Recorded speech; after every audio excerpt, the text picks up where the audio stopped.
Hello everyone, welcome to Reading Through the Generations.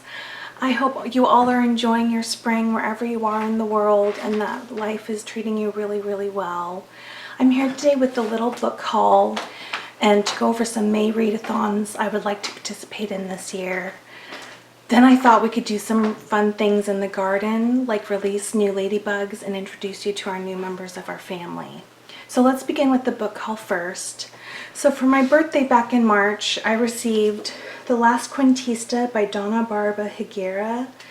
I have been wanting to read this book ever since it won the Newbery Award last year. And of course I didn't tell my mom that, and she got it for me without knowing. It's as if she knows me. Then I also got two more books from the #1 Ladies Detective Agency. I got The Colors of All the Cattle, as well as To the Land of Long Lost Friends, and I won't read the synopsis of these because they tend to have spoilers in them. I've got Murder in Mesopotamia by Agatha Christie. Haven't read this in a really long time, so it'll be fun to revisit it. I also got some Miss Silver mysteries. I got The Case is Closed, as well as Eternity Ring by Patricia Wentworth. Very excited to read these. I got another Agatha Christie, The Pale Horse. I can't remember if I've read this or not, so it'll be interesting to see if anything stirs up memory. Then I got this lovely illustrated book, The Ultimate Visual Guide to Flowering Plants, edited by Leon Gray, and it's just covered, it's filled with various plants and flowers. Let's see. Where's another one I'd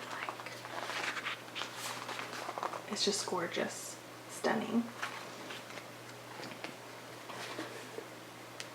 Then a plant that I absolutely adore, The Little Book of Orchids, Gems of Nature by Mark Chase, Martine Kristenhuis, and Tom Miranda.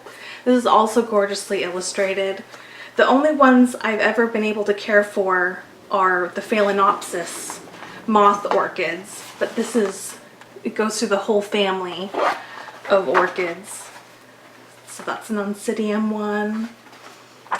This is a Miltoniopsis butterfly-lipped orchid. Let's see if I can show you another one.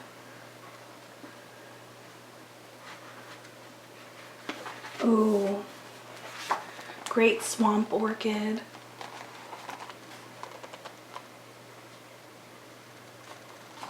Yeah, this is going to be really fun. Then I also got Murder at the Palace, a movie palace mystery by Margaret Dumas. Let's see, Welcome to the Palace Movie Theater, now showing philandering husbands, ghostly sidekicks, and a murder or two. That sounds delightful. Can't wait to get to that one. Then the last one is Around the World in 80 Plants by Jonathan Drury, illustrated by Lucille Clerc. And I think you'll recognize the oak, or the Around the World in 80 Trees that I read and adored. So I'll enjoy this one too. Now there's some really wonderful readathons happening in May that I'd like to participate in as well. One pertains to a topic that's very important to me, and that is Mental Health May, hosted by Kim of Middle of the Book and Marilyn of Marilyn Maya Mendoza. I'll leave their brave and powerful announcement videos in the description box down below. One book that has been there for me in my darkest hours is Careless Rambles by John Clare, a selection of his poems chosen and illustrated by Tom Port. This is probably my most ultimate comfort read, perhaps by my all-time favorite poet, John Clare. If you've never heard of him, he was an English poet born in 1793, and he found fame quite young as he was a very talented poet. He absolutely worshipped the natural world and was very much inspired by his humble country life. He was institutionalized probably for what we would call bipolar today, but they didn't have a word for that back then. And his psychiatrist actually encouraged him to continue writing, and he did so until he passed away in 1864. I guarantee that you will fall in love with his writing, especially if you read his poems outdoors with loved ones or privately in the glorious sunshine where the birds are singing. I cherish this book. I absolutely love it. Another one I plan to read for Mental Health May is The Midnight Library by Matt Haig, and this one says, a dazzling novel about all the choices that go into a life well lived. Between life and death there is a library. Up until now, Nora Seed's life has been full of misery and regret. She feels she has let everyone down, including herself. But things are about to change. When she finds herself in the Midnight Library, she has a chance to make things right. And I know that there's mental health representation in this, so I'm looking forward to it. Another one that I'm looking forward to reading is Touched with Fire, Manic Depressive Illness and the Artistic Temperament by Kay Redfield Jamison. And I don't know much about that book, but I think it's going to explore various people from our culture that have lived with bipolar and whose art was affected by it. And then a fun thing that I thought I could do throughout the month of May is I have these interesting deck of cards called Calm the Chaos, 65 Simple Practices for a More Peaceful Life. And they just promote calm and well-being and self-care. Let's read one just as an example. This one says, miracles happen every day. I believe that. And it says, in this crazy and chaotic world, it's easy to focus on what's wrong and what's not working. But wondrous things are unfolding all around you in every moment of every day. If you keep your eyes and heart open, you'll begin to see them. The sun rising, a baby taking her first steps, the right person showing up at the right time in the right way.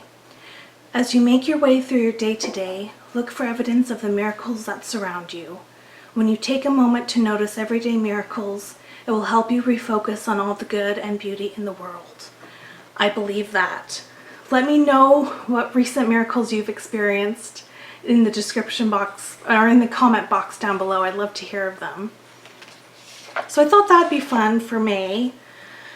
Another readathon that I'd like to participate in is the Asian readathon, and for this I plan to read The Storm by Arif Anwar. And this says, Shahirar, a recent PhD graduate and father of 9-year-old Anna, must leave the US when his visa expires. In their last remaining weeks together, he shares his history, starting in a village on the Bay of Bengal, where a poor fisherman and his wife are preparing to face a storm of historic proportions. That story intersects with those of a Japanese pilot, a British doctor stationed in Burma during World War II, and a privileged couple in Calcutta who leaves everything behind to move to East Pakistan following the partition of India. I think this is going to be a lovely read. One I've been dying to get to is Do Not Say We Have Nothing by Marilyn. This says, Vancouver, 1990. 10-year-old Marie and her mother invite a guest into their home, Ai Ming, a young woman who has fled China in the aftermath of the Tiananmen massacre. Gradually, as Ai Ming befriends Marie, she relates the history of her family, from the crowded tea houses during Mao's ascent to the creative ferment inside the Shanghai Conservatory of Music in the 1960s, to the streets of Beijing during the 1989 demonstrations.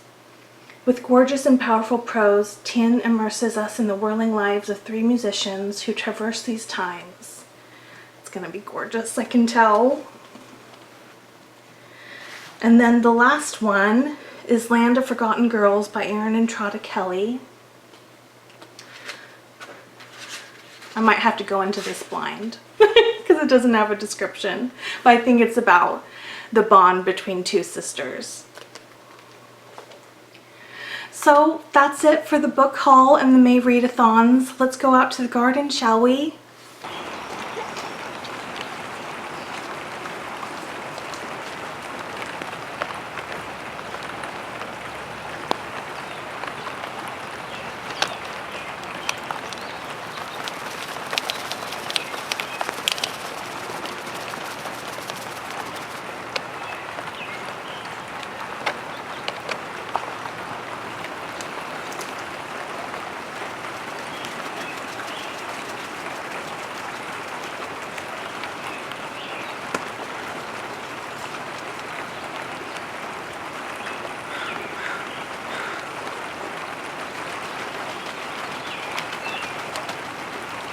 Wow, look at all of them.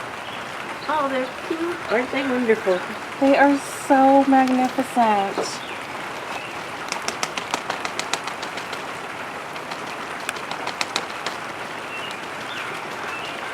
Wow, there's a lot in here.